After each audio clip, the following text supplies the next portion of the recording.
Assalamualaikum warahmatullahi wabarakatuh. Pada video pembelajaran kali ini kita akan memasuki bab 4, membahas mengenai kesehatan dan keselamatan kerja atau disingkat dengan K3. Dalam kehidupan sehari-hari dapat kita lihat bahwa segala kegiatan dan perbuatan manusia tidak terlepas dari adanya resiko, seperti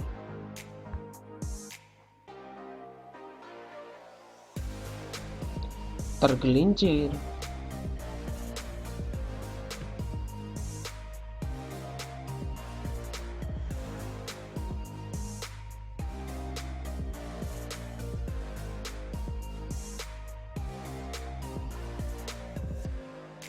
terjatuh,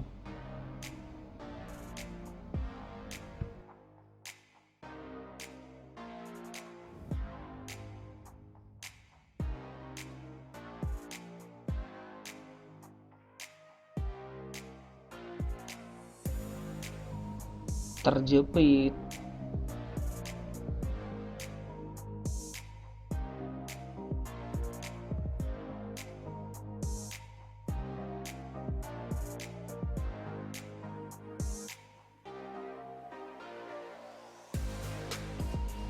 dan resiko paling buruk adalah kematian.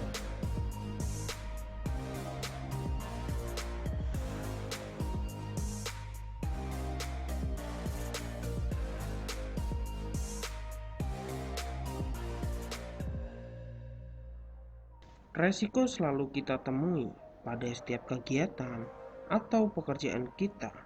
Oleh karena itu, bagi para pegawai atau karyawan, keselamatan dan kesehatan harus diutamakan. Kalian bisa lihat pada gambar, di situ adalah lambang keselamatan dan kesehatan kerja.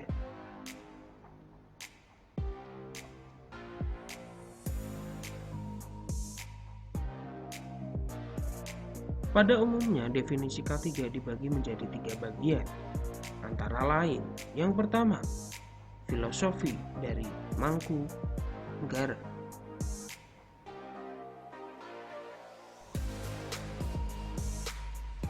Pengertian definisi K3 menurut filosofi Mangkunegara. Keselamatan dan kesehatan kerja atau disingkat K3 adalah suatu pemikiran dan upaya untuk menjamin keutuhan dan kesempurnaan jasmani maupun rohani tenaga kerja khususnya dan manusia pada umumnya, serta hasil karya dan budaya menuju masyarakat yang adil dan makmur. Definisi yang kedua adalah keilmuan.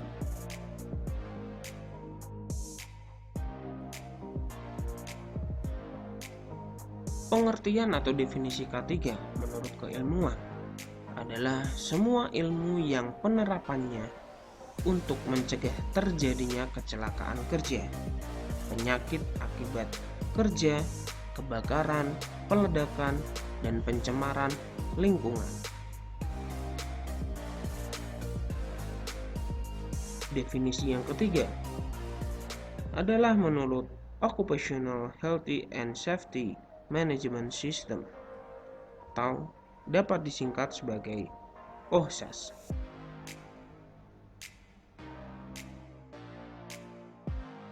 Definisi menurut Occupational Health and Safety Management System atau disingkat sebagai OHSAS adalah semua kondisi dan faktor yang dapat berdampak pada keselamatan dan kesehatan kerja pada tenaga kerja maupun orang lain.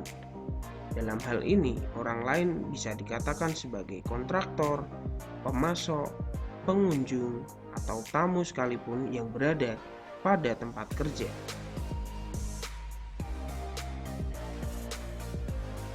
Dari beberapa definisi di atas, sebenarnya OHSAS merupakan standar yang paling banyak dianut oleh suatu perusahaan dalam penerapan sistem manajemen keselamatan dan kesehatan kerja dalam suatu manajemen organisasi.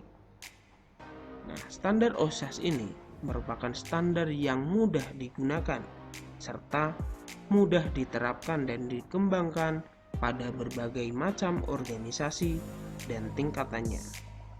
Misalnya, organisasi pendidikan, perusahaan, rumah sakit, maupun organisasi atau bisnis dan yang lainnya, masih banyak lah.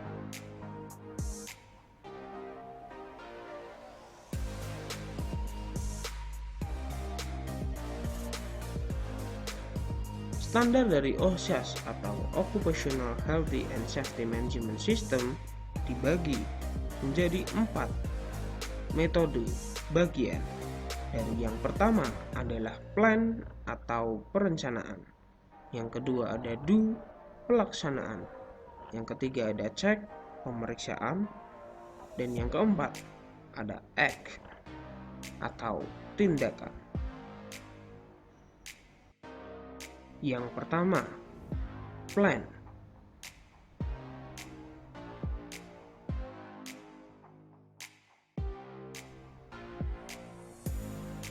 Plan atau perencanaan artinya membangun tujuan-tujuan dan proses-proses yang diperlukan untuk memberikan hasil yang sesuai dengan kebijakan dari K3 dari suatu organisasi, yang artinya di sini adalah mempersiapkan sebelum melakukan kegiatan-kegiatan yang ada dalam suatu organisasi.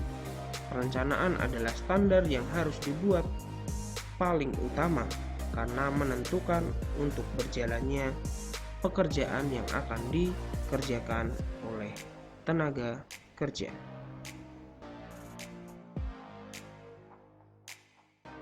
Yang kedua adalah do atau pelaksanaan.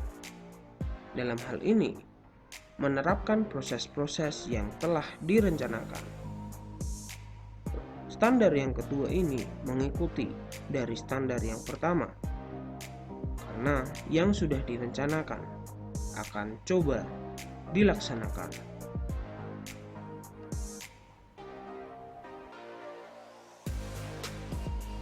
Standar yang ketiga adalah cek atau pemeriksaan.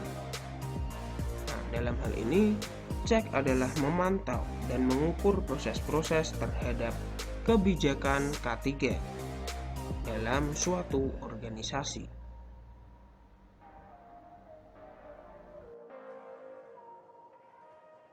Standar OSHAS yang keempat adalah act atau tindakan.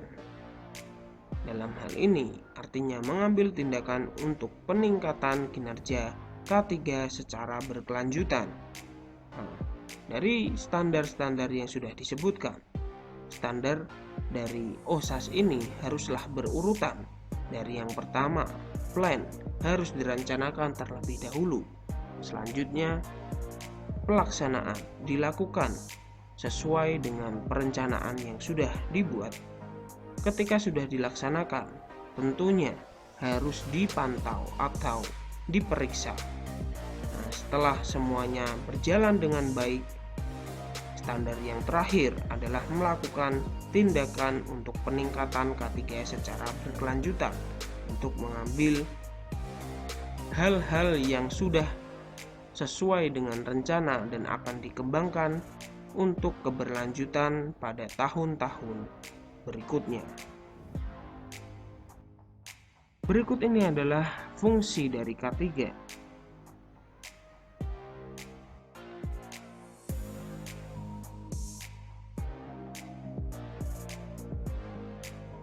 Fungsi-fungsi tersebut tentunya sangat membantu sekali untuk perusahaan maupun tenaga kerja, sehingga terjadi hubungan yang baik antara perusahaan dan tenaga kerja agar dapat mencapai suatu tujuan organisasi atau perusahaan.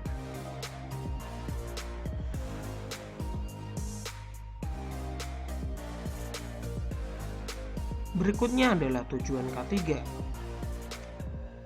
Menurut Undang-Undang Nomor 1 Tahun 1970 tentang keselamatan kerja, tujuan dari K3 adalah mencegah terjadinya kecelakaan dan sakit dikarenakan pekerjaan.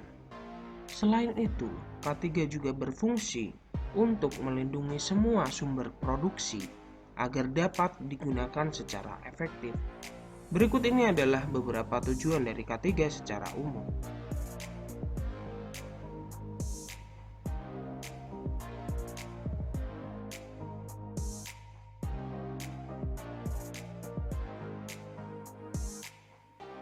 Cukup sekian video pembelajaran kali ini.